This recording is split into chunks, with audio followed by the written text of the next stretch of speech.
We're going to start with the recognition that airway management in trauma is basically the same thing as airway management outside of trauma. And understand that the best way to get good at airway management in trauma is to be good at airway management. And you develop this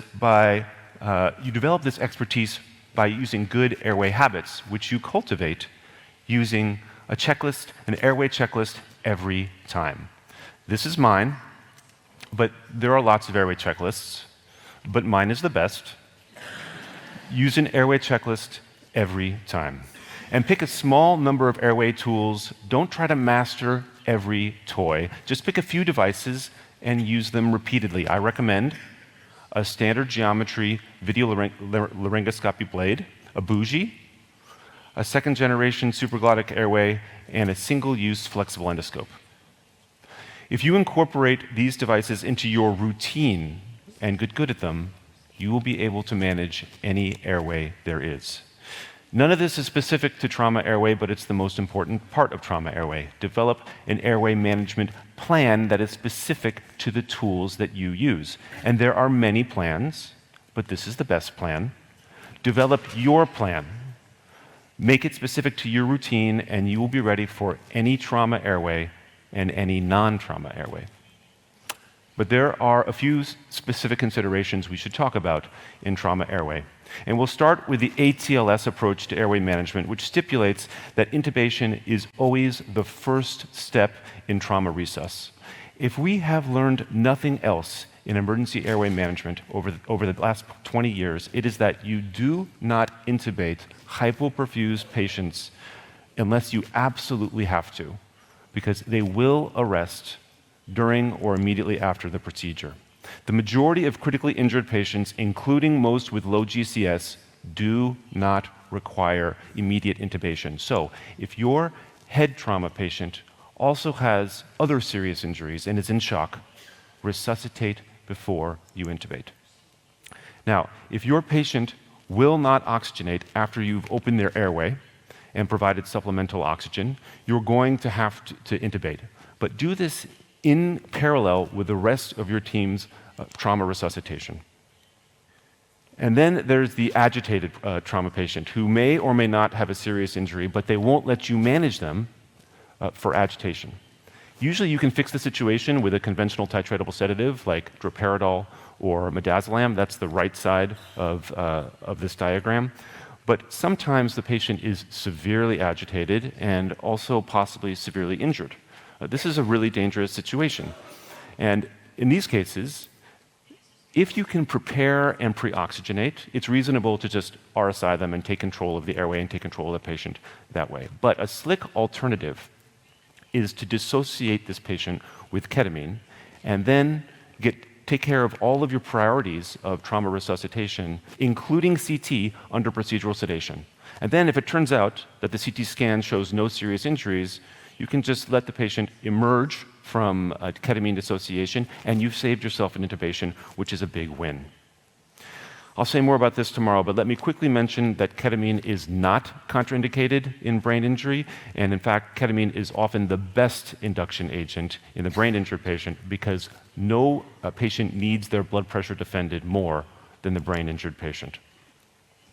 Let's talk about C-spine. There is nothing we spend so much energy looking at and thinking about that is so wrong-headed as cervical spine precautions. Cervical spine precautions probably do not help patients with C-spine fractures, much less the patient who might have a C-spine fracture but very likely doesn't. However, the precautions harm everyone held in precautions, and there are a lot of harms for holding patients in C-spine precautions. Perhaps the most important harm occurs during airway management when the operator can't get a good view of the cords because the patient is being held in rigid C-spine immobilization. Experts have been speaking against this practice for a long time, and now we finally have a guideline endorsed by prestigious airway societies that hopefully will put an end to it. If your patient has a C-collar on prior to airway management, remove it. Manual inline stabilization makes it harder to see the cords, makes it harder to intubate, and very likely will not help your patient. So, unless there is actual evidence of a spinal cord injury, if you are intubating a C-spine precautions patient and you cannot get a good view of the cords, gently but decisively mobilize the head and the neck as needed to get your view. This almost certainly will not cause or worsen a cord injury, but you know what will worsen that cord injury, or the head injury your patient is much more likely to have than a cord injury: hypoxia. You often hear that hyperangulated geometry blades are preferred in trauma because you can more easily get a view of the cords using a hyperangulated blade without moving the head or the neck, and this is true. But in addition to all of the problems with hyperangulated blades, which we're not going to get into, of particular relevance to trauma airway is that blood in the mouth is much more likely to cause trouble with a hyperangulated blade. Firstly, because it's much harder to suction with a hyperangulated blade for the same reason that it's harder to deliver a tube with a hyperangulated blade, but also if the blood gets on the camera and makes your video screen useless because the blood has turned your video screen into a blob of red nothingness, if you're using a standard geometry blade, that's not a problem. You can just pivot to direct and look in the mouth. You can't do that if you're using a hyperangulated blade. I'm going to return to our theme here, which is when you're trying to decide which blade to use for trauma, you want to use the blade that you normally use, because that's the blade that you're best at. There's a lot of other crazy nonsense in ATLS airway. Cricoid pressure is still recommended. Don't do it. Please do not test gag reflexes to check airway protection. We've been trying to get people to stop doing this dangerous practice for decades. ATLS still has you asking about last meal as part of your primary survey, which is bizarre and pointless. And then they come out against rocuronium. There's a lot of good information in ATLS, but not in the airway chapter. Okay, let's talk about direct trauma to the trachea. Fortunately, this is rare, but scary and important. The issue when the trachea itself is injured is that you could put an endotracheal tube into something that looks like the trachea, but is actually not the trachea. Or you could create a false passage, or you could convert a partial transection of the trachea into a complete transection, which is very bad. So often in penetrating neck trauma, the patient is otherwise okay, and they're sitting up. If you lie them down and they feel like they're choking, don't lie them down. Sit them back up. Where are we? Sorry, thanks. Positive pressure ventilation causes all sorts of trouble in airway trauma with subcutaneous emphysema and airway edema. Try to avoid it if possible. And what you want to do in these cases is you want to visualize the endotracheal tube going all the way down the trachea through its entire trajectory. And you can only do this with a flexible endoscope, a bronchoscope. Now, if you can do this with a conventional approach using a topicalized awake technique with meticulous local anesthesia, that's the safest for sure, but that requires time and patient cooperation, which you probably won't have. We do have ketamine, which is cooperation in a vial, so you can do a ketamine-only approach, a non-paralyzed ketamine-only approach, which usually works well. And in the most urgent cases, you can do RSI, and you can do flexible endoscopy, bronchoscopy, in the midst of RSI using a technique called VAFI, video-assisted flexible endoscopic intubation. This is a two-operator technique, which you see demonstrated here. It's actually very straightforward, pretty easy. You have one operator who's holding a video laryngoscope, and they get a view of the glottis using the video laryngoscope. Then you have a second operator holding a flexible endoscope, and they deliver the tip of the flexible endoscope to the glottis, looking at the video screen. And then once they're at the glottis, and this only takes a couple of seconds, the flexible endoscope operator pivots their view to the endoscope screen and then navigates down the trachea. This can be done very quickly. It's much easier to do this than the conventional flexible endoscope technique through the mouth or through the nose. And it's so fast to do this that you can do this within an RSI context.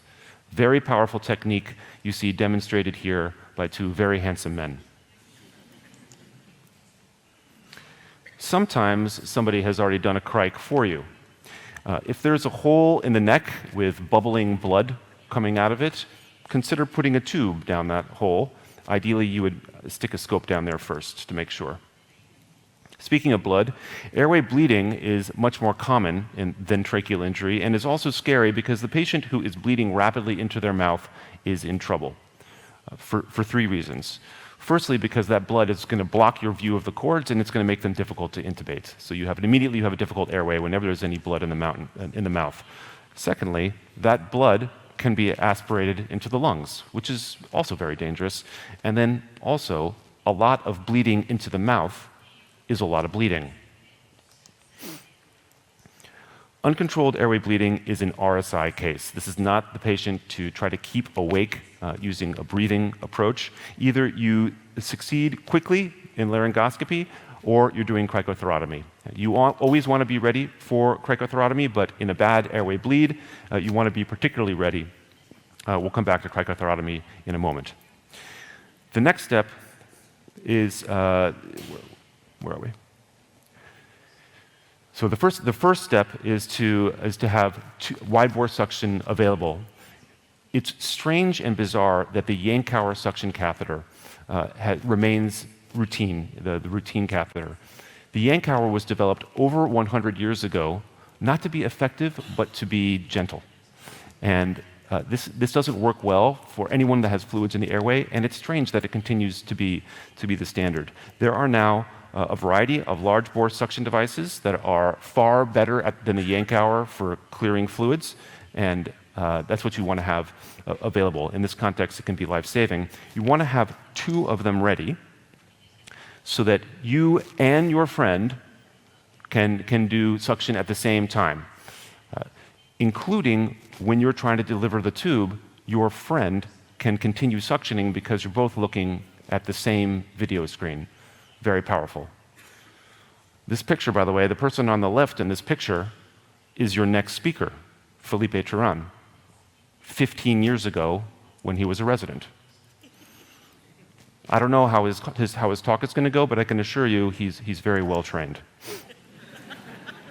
The next step is to try and stop the bleeding, or at least divert it out of the airway. And there are a variety of options to do this, but one underutilized technique, if there are the blood or emesis is coming up the esophagus, is to take an endotracheal tube and blindly put it in the esophagus, inflate the cuff, and that directs all of the fluids out of the esophagus, out of the mouth, and then onto, for example, you can point the other end of the endotracheal tube at the med student standing at bedside, which is always good for a laugh.